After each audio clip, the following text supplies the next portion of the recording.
ಹೇಳಿ ಸರ್. ಏನು ಹೇಳೋಣ ಸರ್, ನೀವೇ ಹೇಳಿ. ಎಲ್ಲ ನೀವು 2 ತಿಂಗಳಿಂದ ಬಹಳ ದಿನಗಳ ನಂತರ ಅಂದರೆ ಆ ಬಿಸಿ ಹಾಗೆ ಇತ್ತು. ಒಂದು ಇವ್ರ ಮನೆಗೆ ನಾವು 2 ತಿಂಗಳಾದರೆ ನಮಗೂ ಒಂದು ಹೆಚ್ಚು ಕಡಿಮೆ 20-25 ದಿನ ಅದೇ ವಿಚಾರಗಳು ಕಾಡ್ತಾ ಇತ್ತು. ಬ್ಲೈಂಡ್ ಆಗ್ಬಿಟ್ಟಿದ್ವಿ. ನೀವೆಲ್ಲ ನ್ಯೂಸ್ ನೋಡಿ ನಮಗೆ ಸ್ವಲ್ಪ ಭಯ ಆಗಿತ್ತು, ಹೇಗಪ್ಪ ಅಷ್ಟು ಅಂತ. ಸೊ ಒಂದು ವಿಚಾರ ಇವತ್ತಿಲ್ಲಿ ಬಂದಿರೋದು, ಕ್ರಾಂತಿವೀರ ಸಂಗೊಳ್ಳಿ ರಾಯಣ್ಣವ್ರ ಪುತ್ಥಳಿ ಇನಾಗ್ರೇಷನ್ಗೆ ಬಂದಿದ್ದೆ. ಇಲ್ಲಿ ಬಂದು ಕೊಂಡಳ್ಳಿ ಇಲ್ಲಿ ಬಂದಾಗ ಇಲ್ಲಿ ಯಾರ್ದೋ ನಾನು ಸಮರ್ಥನೆಗೆ ಇಲ್ಲಿ ಬಂದು ಇವ್ರ ಮನಸ್ಸು ಆಲ್ರೆಡಿ ನೊಂದಿರೋರ ಮುಂದೆ ನೋಯಿಸೋ ಮಾತಾಡೋದಕ್ಕೆ ಅಥವಾ ಇನ್ಯಾನೋ ಸಮರ್ಥನೆ ಮಾಡ್ಕೊಳಕ್ಕಾಗಲಿಲ್ಲ. ನನ್ನ ಮನಸ್ಸಲ್ಲಿ ಒಂದು ಕಾಡ್ತಾಯಿತ್ತು, ಇಷ್ಟು ತುಂಬ ಹೀನಾಯವಾಗಿ ಸಾವಾಗಿತ್ತು.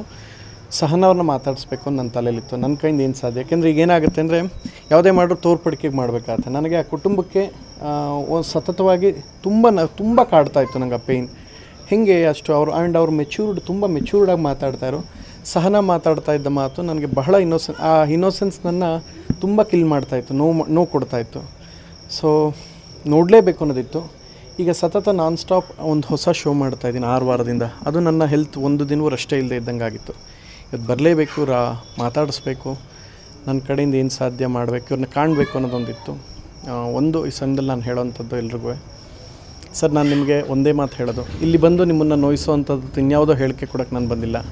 ಜನ ಯಾರಿದ್ದೀರಾ ಏನೂ ನೋಡದೆ ನೀವು ಯಾರು ಪರವಾಗಾರು ಮಾತಾಡಿ, ಯಾರು ವಿರೋಧವಾಗಿ ಮಾತಾಡಿ, ನಿಮ್ಮ ಇಷ್ಟ, ಅದು ನಿಮ್ಮ ಯೋಚನೆಗೆ ಬಿಟ್ಬಿಡ್ತೀನಿ.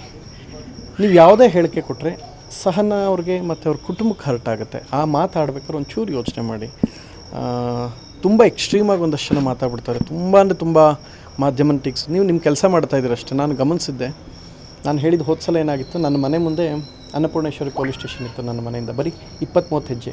ಪಕ್ಕದ ರೋಡ್ ಆಫೀಸ್ಗೆ ಹೋಗೋಕ್ಕಾಗ್ತಿರಲ್ಲ ಅಂತ ಸೆಕ್ಷನ್ 144 ಆಗಿತ್ತು ನನ್ನ ಮನೆ ಮುಂದೆ. ಹಿಂಗಾಗಿದೆಯಲ್ಲ ಅನ್ನೋ ಕಾರಣಕ್ಕೆ ಹೇಳಿದೆ, ನೀವು ನಿಮ್ಮ ಡ್ಯೂಟಿ ನಾನು ನೋಡ್ತಾ ಇದ್ದೆ.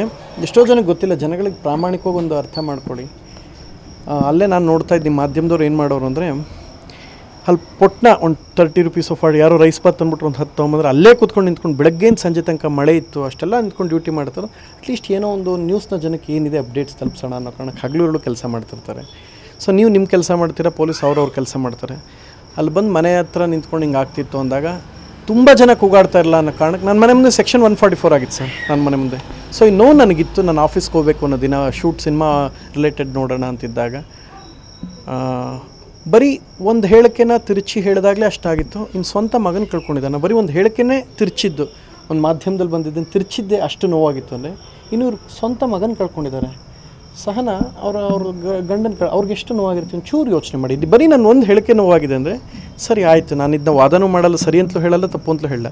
ನಾನು ಒಂದು ಮಾತು ನಿಮಗೆ ನೋವಾಗಿದೆ ಅಂದರೆ ಸಹನಂಗಾಗಿರೋ ನೋವು ಏನು, ಅದ್ರ 100,000 ಪಟ್ಟಾಗಿದೆ. ಹೆಂಗೆ ಕುಟುಂಬ ಚೇತರಿಸ್ಕೋಬೇಕು ಒಂಚೂರು ಯೋಚನೆ ಮಾಡಿ. ಪ್ರಥಮ ಅವರು ನಮಗೆ ಸಾಂತ್ವನ ಹೇಳಲಿಕ್ಕೆ ಬಂದಿದ್ದಾರೆ. ಆ ದೃಷ್ಟಿಯಲ್ಲಿ ಅವರಿಗೆ ನಾನು ಧನ್ಯವಾದ ಹೇಳ್ತೀನಿ. ಅವ್ರು ಏನು ಹೇಳಿದ್ರು ನನಗೆ ಅಷ್ಟಾಗಿ ಗೊತ್ತಾಗ್ತಿಲ್ಲ, ಆದರೂ ನಮಗೆ ನೋವು ಸಹಿಸ್ಕೊಳಕ್ಕಾಗ್ತಿಲ್ಲ, ಅಷ್ಟು ಮಾತ್ರ ಹೇಳ್ಬೋದು. ಎಲ್ಲರೂ ನಮ್ಮ ಮಾಧ್ಯಮದವರಿಗೆ ನಾನು ಧನ್ಯವಾದ ಹೇಳ್ತೀನಿ. ಡಿಸ್ಟ್ರಿಕ್ಟ್ ಮಿನಿಸ್ಟ್ರಿಗೆ ಭೇಟಿಯಾಗಿದ್ದರು ಸರ್. ಆ ಡಿಸ್ಟ್ರಿಕ್ಟ್ ಮಿನಿಸ್ಟ್ರನ್ನ ನಮ್ಮ ಸೊಸೆ ಕೆಲಸಕ್ಕೋಸ್ಕರ ಭೇಟಿಯಾಗಿದ್ವಿ. ಅವರು ಆಗ್ಲಪ್ಪ ಇದು ನೋಡ್ತೀವಿ, ಪರ್ಸ್ಯೂ ಮಾಡ್ತೀವಿ ಅಂತ ಹೇಳಿದ್ದಾರೆ. ಮಾಡ್ತಾರಂತ ನಂಬಿಕೆ ಇದೆ.